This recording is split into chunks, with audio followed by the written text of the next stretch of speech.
Dear viewers, welcome to the show. I'm Shivani Thapa Bosnet with you. The COVID-19 pandemic has come at a time when the governments have just started recognizing seriously, in fact, the need to take into account the population mobility in their policy making and view migration within a broader development context. But the pandemic, seemingly at this point of time, it is putting the whole world, the whole thought process, the fears of the population here in a new course. Today at this show, we discuss this shift in the labor market, whether the shift exists, whether its repercussions and response are being pursued by the stakeholders. These are food for thought as we focus on Nepal, our discussion or conversation rather with Mr. Richard Howard, the country director of ILO Nepal office. Welcome to the show, sir. We're indeed very, very much pleased to welcome you once again. And this time more so because we are discussing, or on the table is an event, an issue of unprecedented nature. Thank you. Very good to be back. It's my third time here, and I think this is probably one of our most important talks we'll have. Exactly. So right away, the ILO, it just recently marked its centenary, to be precise, about 9 months or so. And it has recognized with stress that the world of work is undergoing transformation or is undergoing a transformative change driven by a host of factors. And I'm sure a virus of this magnitude or intensity was certainly not one of the factors. Definitely not anticipated, but I think our discussions on what is the future of work, what is that going to look like with digitization and demographic changes, climate changes, and now we see the impact of a pandemic and how it so can quickly change and shape the way people work and their opportunities for work. So it's a big lesson learned for all of us right now. True, true. We certainly will dwell into that. Now, we've been talking about these days a lot, in fact, about how this pandemic has widely and deeply changed the world of work. We've been contemplating, thinking, talking about it everywhere you go. Now, please take me through your perceptions on the change overall in Nepal. So, I mean, we've seen huge impacts on people, particularly people working in the informal sector, people who are daily wage workers, people who rely on their wages from one day to survive during that day and the next day. And with the lockdown, the sudden lockdown, which I believe was necessary, we've seen the impact on the huge number of people in terms of their livelihoods. And that really forced us to rethink on what we as ILO, what we do with our government and the private sector and trade unions, what we need to do differently to respond to this crisis, but also how we can build back better for the future. Now, we've been talking a lot about how widely and deeply has the pandemic changed the world of work. Please take me through your perspectives on the change overall in Nepal. So first of all, I mean, my assessment of Nepal's response overall is very positive. I mean, there's no secret I'm from the United States. When I compare my own country and how Nepal has responded, Nepal has been much more proactive. The government is trying to do the right thing. They haven't been allergic to taking sudden measures. And I think in many ways, the measures taken have protected us from a much worse situation. However, we don't know what's going to happen today or tomorrow, so we have to be prepared for that too. Now, my read overall is that we have some very serious problems ahead with the employment situation. I would say that Nepal faces probably the biggest employment job crisis that it has ever faced before. And the reason is that we know the labor market wasn't that strong before this situation. We had about 1 million people out of work, according to the 2018 Labor Force Survey. 1 million people out of work, 500,000 people entering the job market each year, 1.5 million people in need of jobs before COVID, and a labor market overall of about 8 million people. Now, what happens with the situation of returning migrants up to, say, possibly 2 million people coming back over the next year? Approximately 500,000 people have already returned. That's 3.5 million people in need of jobs. In addition to those working in the informal economy, while they may be working, their incomes are drastically reduced, even in this situation. So it's a huge crisis for the government, and I don't think anyone, even particularly ILO, has all of the answers, but we need to put our heads together and really propose some solutions from now. And for countries like Nepal, the prolonging crisis, uncertainty compounded by the overall post-impact makes the informal economy and the workers more vulnerable. We're very much known to the fact. What has been ILO's observation on this? So I mean, we see overall, if you look at in South Asia, and you look at the percentage of contribution for social protection schemes within Nepal compared to bigger countries like India, that percentage is higher, which means overall Nepal has moved ahead of others in delivering social protection for vulnerable groups. But then what happened with this crisis is we saw that the informal economy workers, we know that 80% of workers in Nepal are informal economy. That means they most likely do not have access to social protection. So when their incomes dried up or were reduced, they really didn't have access to anything. Now the government came in and has provided through municipalities and ward levels some support, some food support, and that was much appreciated. But I think the biggest question really is going forward is really how we can expand social protection for informal economy workers. That's a critical thing, and there are several models from the region, so we're looking at that with the government. I think we need to do that. But also how we can support micro and small enterprises to formalize, and how they can move and progress in a way that they can register and begin to pay some degree of taxes, but also benefit from a number of services that can support business growth. For example, credit, business development services, and also access to social security schemes as they come available for informal economy workers. So we need to think really sort of medium, long term here and how we can support the micro enterprises so that they grow, but also so that they can take better care of their workers in the future. That might not help us today, but within a year or two, I think we can have a system in Nepal that would very much help us to respond to future crises such as this one. Now, what are we doing? Are we even doing enough to address the massive vulnerabilities in the world of work evident by the pandemic? I think the bulk of the burden in this context falls on the municipalities, how they can create jobs to support these people impacted.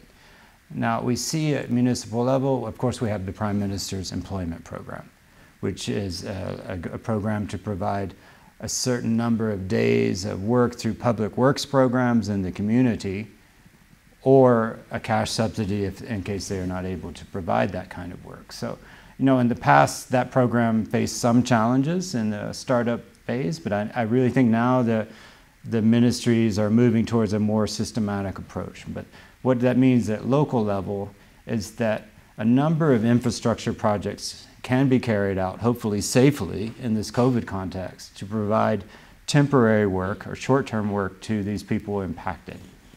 Now, those will be things like, for example, road maintenance. Now, ILO with the World Bank for years has been carrying out a labor-intensive road maintenance project, basically employing women, mostly women, 80% of women, to clear roads and drainage ditches in the rainy season particularly, so that roads can maintain open. So there are very sort of labor-intensive approaches you can use to keep those roads open in the rainy season.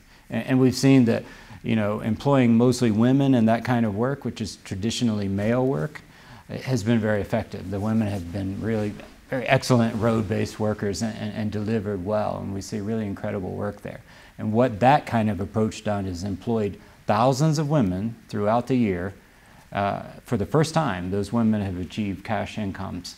So this kind of approach could be scaled up through the PMEP, but also through other urban and rural infrastructure programs. So there is a big opportunity there, because Nepal's infrastructure needs are great. Now, not all infrastructure lends itself to labor-based approaches, but some do. But it's really critical that we support the municipalities to identify which areas would be appropriate for this kind of work.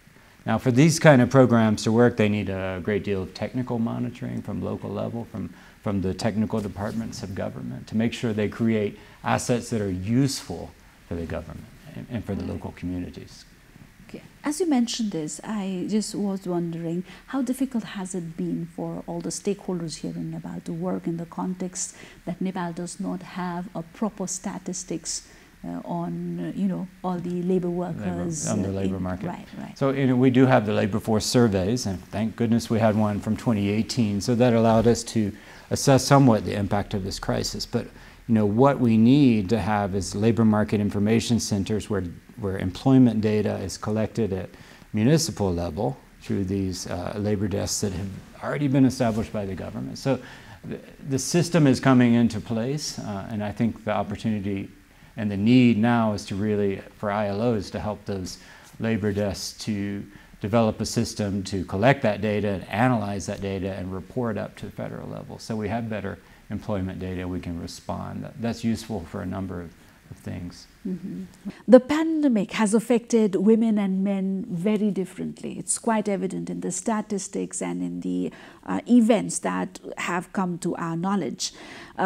Now, with more number of women in the informal sector, who have less access to social protection, and then there is this disproportionate burden in the provision of care, and then the saga goes on. And there is one concern raised by ILO as well, whether the recovery process can embody the transformative agenda for gender equality. So women's labor force participation, is higher in Nepal than other South Asian countries. But what we see is the pay levels, women compared to men and women, when they do the same work or work of equal value, women are paid far less. So that's challenge number one. Challenge number two, we see women throughout the country. When they do work, they still have all of the responsibilities in the home, childcare, taking care of the household, even the cultural and religious responsibilities. They're huge on women. And that's in offices like my own, but as well as, very micro, small, or a home-based enterprise, that women are stuck with the burdens of both worlds. And then when you see the impact of the crisis, you see women have been hit harder, higher levels of unemployment, but also inabilities to come up with other alternative options to respond. And again, migration. Look at migration opportunities. Before the crisis, men account for 85% of migration. But many women also prefer to migrate as an option, and yet it's difficult for them to do that sometimes. Women who want to migrate to GCC countries, because of the various bans in place, are not able to do that. And they often migrate through undocumented channels, which puts them at greater risk for trafficking and exploitation. So the challenges for women are huge. Even now with returning migrants, we see that women who have migrated through undocumented channels are having the biggest trouble getting home, and they want to come home. And when they do come back, and we see from the early experiences of women that came in through the airport from Kuwait and other countries, they arrived at holding centers and didn't even have transport money to get back to their municipalities. And some of those women did not even want to go back home because of the stigma associated with having migrated as a woman, because of the stigma associated with COVID, because of other issues like gender-based violence. Some women just don't want to go home, but they don't know where to go. So the challenges for women are immense. And we all have to do much better at addressing some of those needs.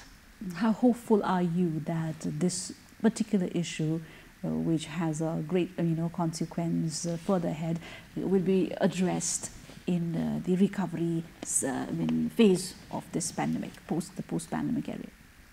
I think this pandemic has so blatantly identified the weaknesses in the labor market and the systems in place that we absolutely must do better.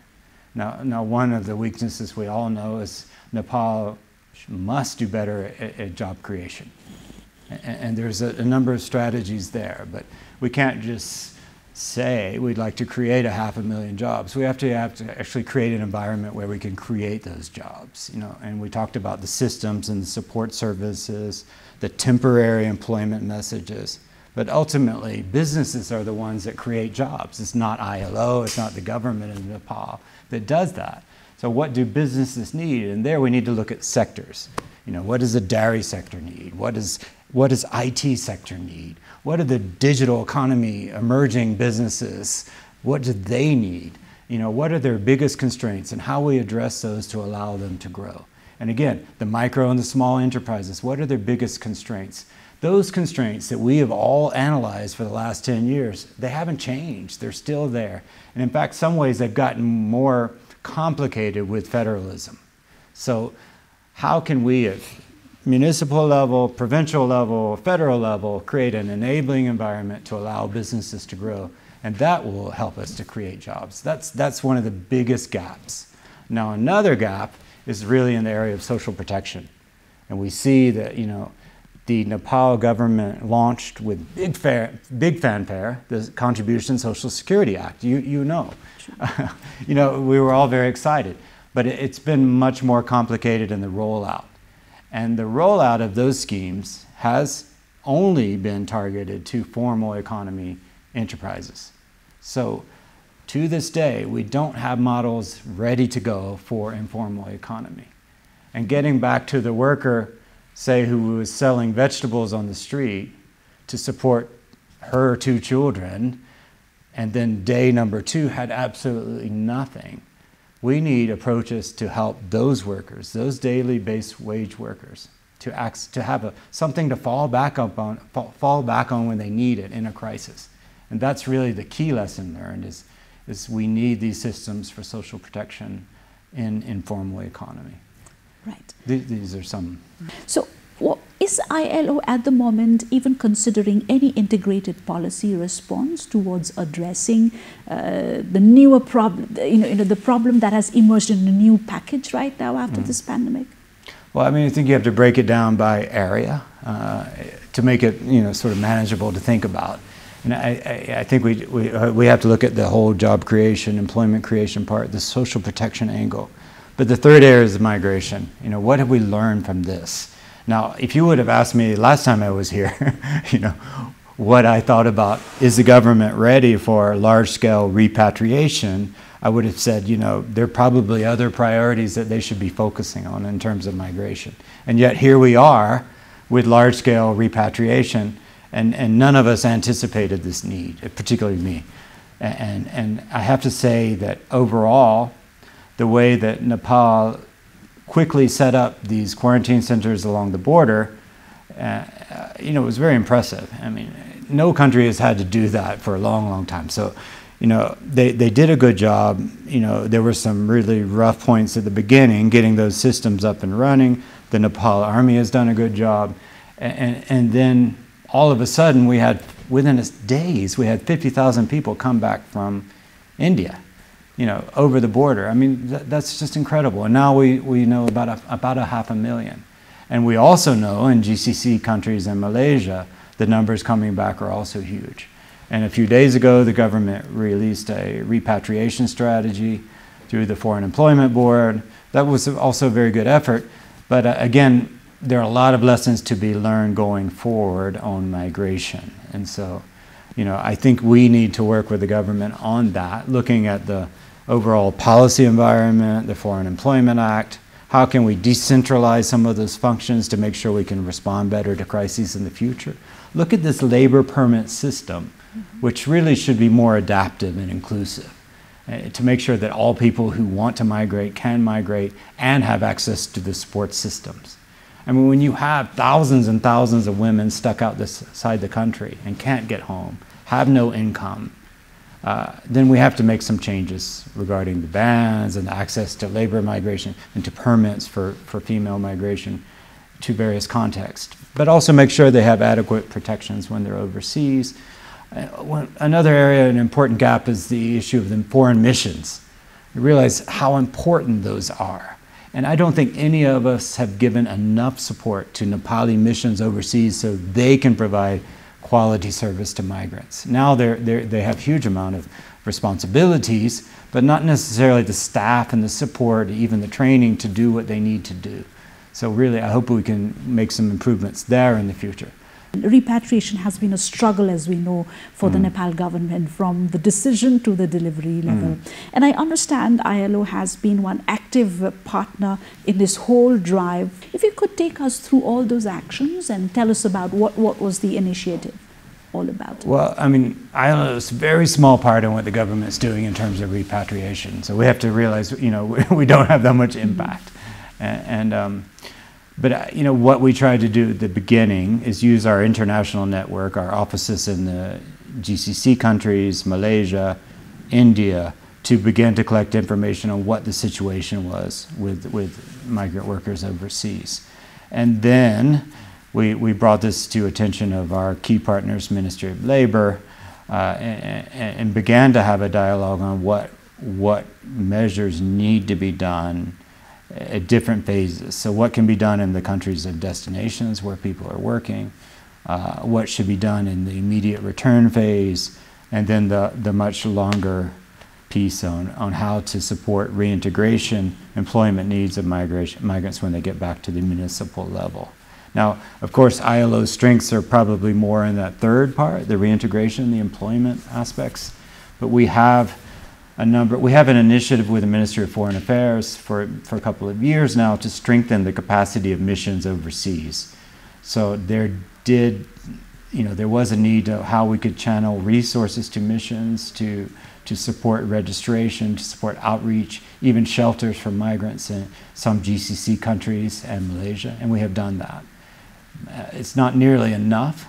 We have some resources, again, from the Swiss government for that, but also for supporting transport from holding centers to municipalities for those most vulnerable migrants that really can't get home. So we'll have that support coming in the next couple of days.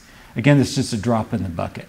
I think where we really can help is to sit back with the government, draw the lessons learned, and see how ILO can use expertise implemented in other countries in Nepal in the future.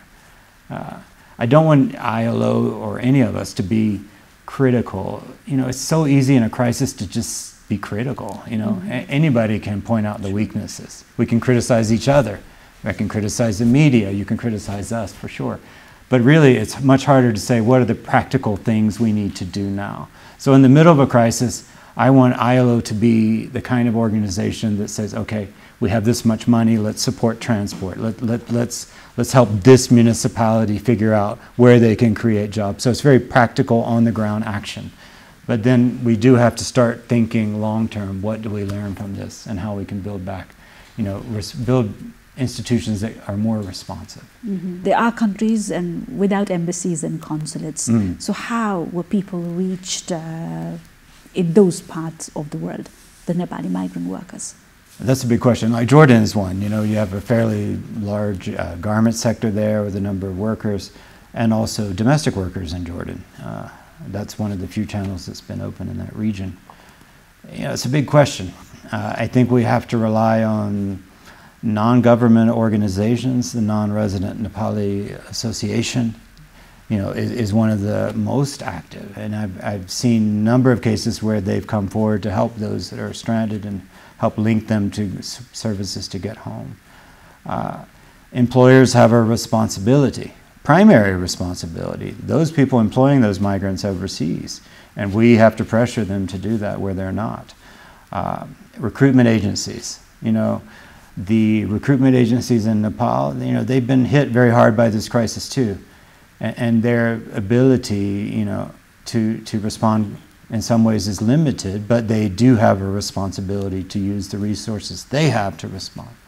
So where there is no government, we have to see private sector responding appropriately. Ultimately, it is their responsibility.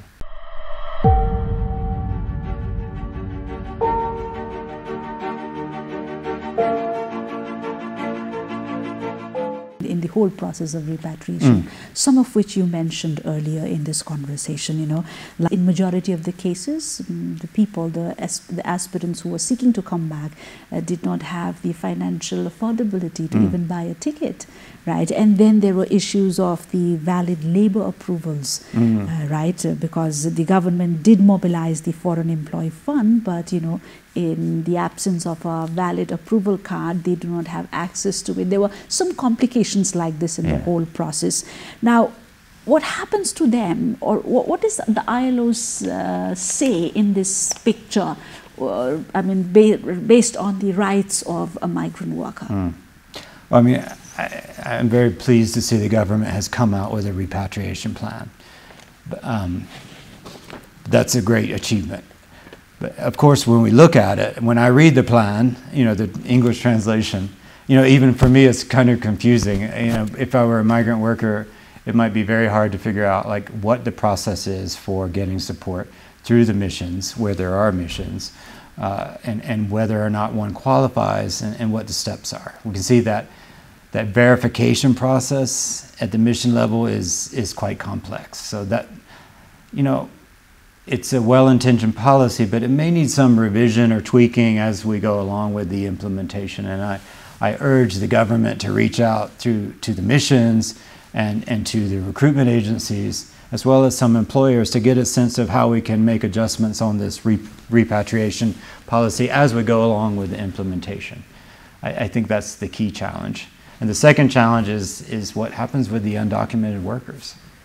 You know, if we don't help them, then who will? You know, they went because they had no opportunities here, and now they're stuck, and they don't have labor permits. They don't qualify for this kind of repatriation support. So the big question is, who will help them? These are the most vulnerable of the vulnerable. I don't know the answer, but I think we have to find an answer. Now, redeployment. Let's come to redeployment. It is an issue of wide concern at the moment.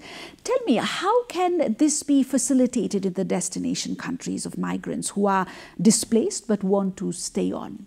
I mean, I think the government and even migrant workers, they're in a situation where they're going to have to find new opportunities, either in the countries where they are, if the permit system allows, if the kafala systems in the GCC countries allows. So I think we should all encourage people to pursue other opportunities, because migration, outbound migration, is still going to be a much needed strategy, even during the continued COVID crisis. But we do have to look at safety issues. You know, are there opportunities for safe employment in countries where those workers are? I think, you know, missions could play a role to assist in redeployment, and then at least linking those workers or advocating for services within those host governments for redeployment. You know, mapping the skills that they have in place and also the employment needs that are there. I think from our side in Nepal, we have to really rapidly conduct labor market assessments of receiving countries, both the traditional countries as well as the newer labor markets. What are the sort of quality job opportunities in new markets using maybe slightly higher level skill sets, and really target those and prepare their workforce with skills trainings for those new opportunities. The government has made some progress on that in the last couple of years, and we need to accelerate that. But I don't think we flip the light switch on labor migration anytime soon. So we have to keep studying those opportunities and assist with redeployment. Right. And the skills angle is part of that, you know, helping the workers prepare the right skill sets for those better jobs overseas. You rightly pointed out there have been major public concern over the obligation of the employee as well as the government of the destination countries. How happy are you with the extent of support or the readiness to extend support? Well, I mean, if you look domestically within the Nepal context, I mean, I understand that the employers' associations and the trade unions, the large unions, have reached an agreement on wage payments for the last period of three or so months of the lockdown. You know, so that kind of cooperation is very impressive. But of course, that only covers formal sector workers. But you wouldn't find that level of cooperation in other, say, South or Southeast Asian countries. So initially, when the lockdown happened, there was completely no dialogue between unions and employers. But over the, within a few weeks, that dialogue started to happen, the discussion on wage payments, and now we see a resolution. So that's very impressive. Now, in terms of dialogue between, in the labor migration field, that's much more complicated. I do know that the Ministry of Foreign Affairs and Labor, they have had discussions with host governments on that, on their obligations to take care of the migrant workers while they're overseas. And I think some countries have done better at fulfilling that obligation. So that kind of dialogue has been reasonable. But where we sort of miss the dialogue probably is with the recruitment agencies and the employers, particularly in this repatriation guideline, that a little more discussion before those guidelines were created would have been good, but it's certainly not too late to do it now. So, this kind of dialogue is essential to make sure that policies can be implemented well. There could be new problems at home and then possibly new forms of restrictions in the destination countries. I mean, one of the biggest sort of across the board trends that we see is sort of an emerging kind of inverted nature of nations, in responding to this crisis. So in countries where you have large numbers of migrants and you have an employment crisis, an economic crisis, the tendency is to want to push those migrants out, close the borders, close the economy, and protect what they have. And I think this kind of protectionism will be common throughout the region. And we see Southeast Asian countries are closing up. They don't want people coming in. And maybe that's a short-term thing, but I suspect there'll be a longer-term economic nationalism that may take place that may also reduce opportunities for migration, but also trade. And if we see so much countries closing in on themselves, that will actually further reinforce the economic hardships that we face. So, I mean, that's going to be a reality. And I think for Nepal, what that means is we're going to have to be much better at reforming our economy here and creating an environment so businesses can grow and create jobs. And to some degree, that means opening up the economy a little bit. Even in a time where the rest of the world is closing, I think we need to open up more here, make it easier for foreign businesses to invest, make it easier for SMEs to grow, an equal and fair playing field for these emerging and dynamic businesses that we see all around so they can grow. I think the future is there. I mean, look at how fast these digital, e-commerce companies have emerged, even in these last few months. But they face a lot of challenges, and we need to really help them overcome those challenges so they can grow. But given so many realistic, it will take time for a government to make a plan and then put things into place and get everybody engaged and, switch the course. So, but during that phase, during that transition, still there will be people who would want to move, who would want to go back, seek redeployment. Now, in this whole equation, there is this ILO, and then there is its constituents, the government, the workers, the employees. Now, what exactly would be ILO's role in leading this governance right after the pandemic period? Yeah, I mean, ILO, one thing we must do is to make sure that we have a dialogue between the employers and the workers and the government on key labor issues, that dialogue takes place. Because I think no matter what the crisis issue is, if you don't have the dialogue, you won't have good implementation. So whether it's a wage policy or, a relief program or whatever, a labor law or a revised Social Security Act, it needs to have that kind of dialogue. But what we see where the dialogue is weak is at municipal level. There we don't have as strong of employers' organizations or trade unions. So we have to think creatively, what kind of mechanism for dialogue between workers and the small-scale enterprises and the local government, what kind of solutions they can come up with. And the good thing is that we do have federalism here.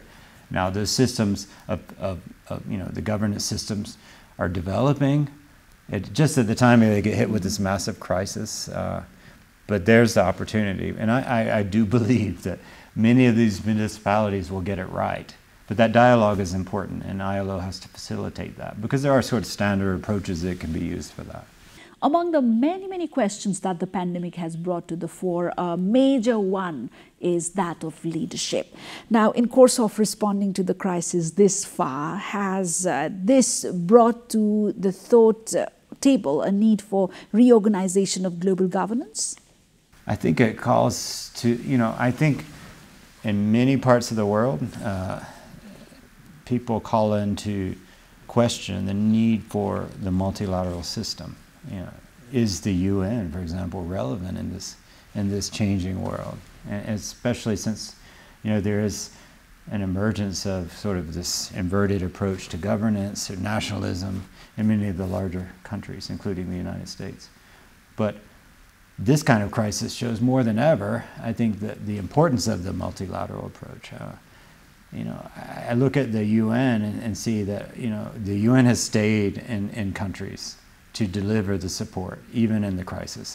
Not one of our people have left the country. Some of us working at home or wherever, but we're still here. We're not going anywhere. And I think that says a lot about the importance of our overall approach.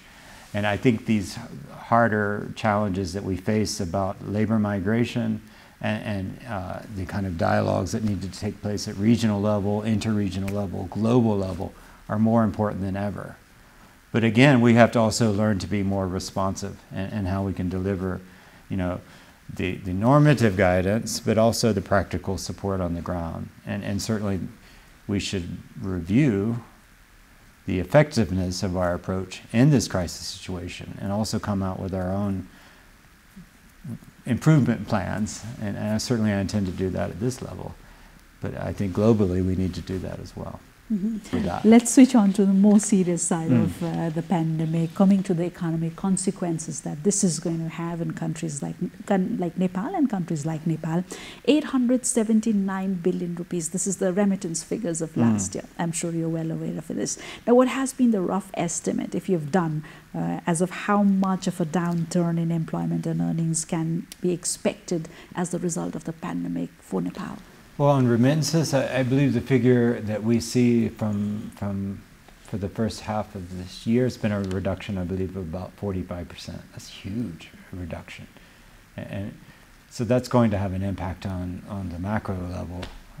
Certainly imports will be reduced because of that, because a lot of that remittance money was used to build houses and import things that families need. And that's going to be drastically reduced. But how long that will stay really depends on the global economy and the shifts. If we look at oil prices in GCC countries and the construction sector is there, we don't have the answers on that right now. So it's going to take some time to see how long this reduction will be in place. Hopefully, we will see some recovery by January next year, and that you see an uptick in remittances in 2021. We need that here. So that's on the remittance side. On the employment side, I think we will see some improvement in employment figures in the next quarter coming up if the situation improves. Again, we don't know. I mean, we're sitting here today, and are we moving into a period of increased community transmission, or really are we almost out of this? Right. It's hard to predict the economic impact when we don't really understand how this virus will move in Nepal, as well as in some of our major labor receiving countries. So I don't think I have the answer on that just yet, but time will tell. But I think we have to be prepared for sustained employment crisis through the end of the year. Right. The major stake here is the reversal of the years of efforts that all the development partners have put into place. Now, in this big picture, could you share your observations or your thoughts about what could be the emerging impacts or the challenges past this time for the government of Nepal, especially in the light of how the government is governing migration?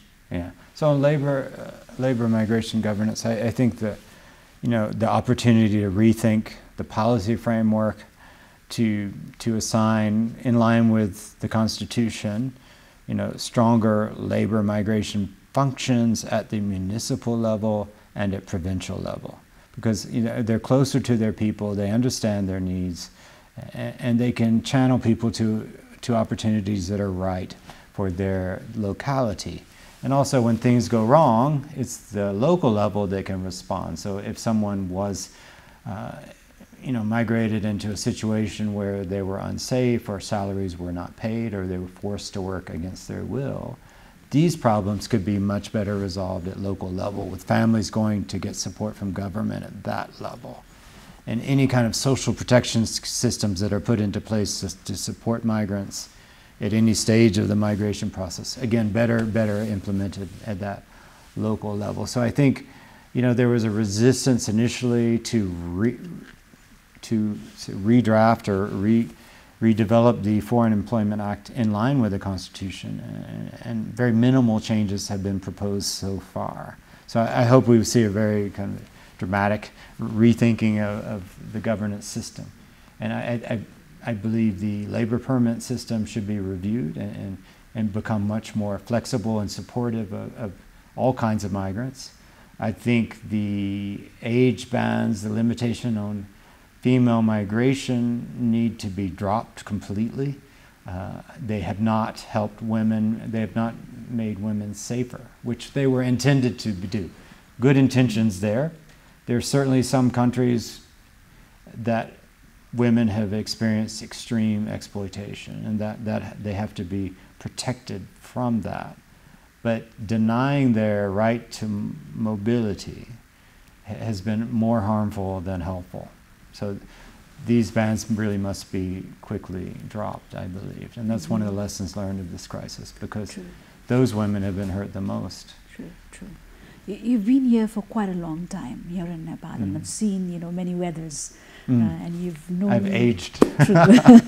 True. Become one of us, in fact. The thing is, I was curious to know, you also talking about opportunities, how this particular pandemic could be changed into opportunities. There would be a drastic change in the standards of the work that they would receive, the standard of the payment that they would be received. These are the realities that they'll have to face, and the government has to address. Now, in this scenario, what do you think? What sort of assistance packages would be attractive enough to retain these skilled manpower returning at this point of time? Now, on the wage issue, I think there are some sectors where the wages are actually on par, or not significantly less than the overseas opportunities. So construction wages have gone up quite a lot over the last couple of years. The demand is high. If you look at hotel, restaurant, tourism, particularly the hotel side, wages are pretty good here, and the support packages. So I think it's more than just the wages. Now, when you talked about the working conditions, I think they tend to be less conducive here. Safety and health conditions in Nepal compared to most of the labor receiving countries are poorer here. When I go to a construction site, I see who's wearing the safety gear. It's often the people who have been to Saudi Arabia or Kuwait. So it's surprising. It doesn't fit with what we think. So we need to improve the safety and health conditions of workers in this country, the working hours, the overall respect for their labor. And of course, the government's moving in that direction. But then there's this whole, and this is the hardest part, is this cultural dimension of how we interpret or perceive different kinds of work. And that one takes years to change. Do we see someone that's waiting tables as sort of a lesser person than ourselves? Or what is the connotation of that kind of work? Or someone working on a construction site in Nepal. So why is it that people are willing to do certain kinds of work in other countries but not in their own country? And I think that's a cultural thing. And I think we all have to kind of open our minds and really realize that all this boils down to the economic costs, right? And there will certainly be some economic and, as you say, the social cost to pursue necessary efforts that is needed to change this challenge into reality. Now, how do you see the Nepal government garnering that resource pool? Yeah, well, gosh, I can't really, I'm not, my role is never to criticize. It's really to assist where I think we can assist using what expertise we have. But I think overall, there's a kind of enthusiasm at the municipal level that I really like. I find that governance is really working at that level, and that's a credit to the federal government for introducing this federal system. But in any country, and I've lived through, I've worked in other countries, Indonesia, China, and I've seen, there is a tendency to kind of pull against the decentralization or the federalization process in this case.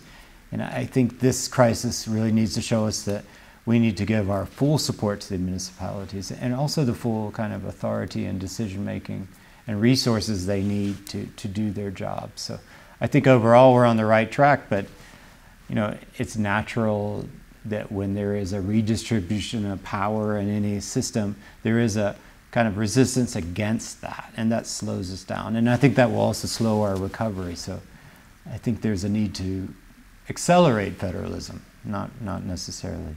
How do you assess the policy gap and the ground reality in terms of the labor market here in Nepal? Well, I think in terms of policies, we're pretty good. I mean, our labor law is very solid, Social Security Act is also, but it's in the implementation. And I think if things are not working well, then we really have to open our ears to the beneficiaries. So if you looked at the Social Security system, what is it about the system as it is designed, these Social Security schemes, that are not appealing to private sector, that are not appealing to workers? And we have to reach out and understand those and then make the changes in the system. That's the way we should all work, even me. If I'm not doing something right, you have to tell me, and I have to listen to you. And I think that's what's missing sometimes, that we kind of initiate something and stick with it, and that's human nature. But we have to make those changes to the Social Security. So it's corrective actions that we need to take when things are not working. And that means listening to people you might not normally talk to. And so that's a lesson for the government, but it's also for us in development too. We also launch programs that don't work. And we have to make those changes and be willing to listen to people and take criticism. Right. None of us like it, but we have to be able to We're human after swallow all. it. And as we arrive towards the very end of this conversation with you, if you could just share with us the major awakenings the pandemic has given to us thus far. So I think my major awakening is that we can work at home. I learned to work at home and take care of my son, because it's just the two of us right now. So, how I could sort of teach school on the side and also maintain all of my relations with the staff and the government and the trade unions. And, I realized that we can change the way we work, and that our relationship with home and work can change. So we can start to think of new ways of working and the different parts of our lives that we can take care of. So I realized that a simpler life with less traveling around town, less receptions, less engagements, actually meant more time for family. And I think that as a person, that was a lesson learned, that I'd like to reorganize the way I work. That's one of the lessons learned. And then I learned that as a team in my office, that we can also work effectively through digital communications, whatever the technology is, but we're speaking more, and we have our meetings online, we think together online, and I think in some ways it's more efficient than running around to each other. So that's good. And I also realize there are some times when humans need to get together, to do some kind of brainstorming and problem solving. We need to be able to see that our ideas are going over well. And I think some of our meetings with government, I've continued to go see government on rare occasions when it's needed. And it's important to see their faces, like if our ideas are not going well, we have to see them, you can't do it on a Zoom per se. So I still realize human interaction is very important. And then I think the biggest lesson is that somehow for UN agencies, we have to balance sort of our high-level policy support with more practical and speedy support at local level. And I think we don't want to fall into just being holier than thou, giving advice, criticizing, without really getting our hands dirty and doing something to help people on the ground. And if we don't do that helping people part, really, if we don't see the impact on their lives, then, you know, we're not really that useful. So that's been a big lesson, trying to balance those two dimensions of our work. Well, thank you. Thank you so much. It's wonderful to be ending this conversation in this very Thank you for having me. It's hopefully next time we talk, we'll be in a better exactly. Exactly. Thank you so much for sharing your valuable time, your experience, and your very candid statements today. It was good to be here. Thank you. See you again soon. Dear viewers, that's all coming from this very candid conversation with Mr. Richard Howard, the Country Director of ILO Nepal office, as we elaborately delved into the problems and issues facing the labor market globally and in our country, all coming from the coronavirus pandemic. That's it from the show.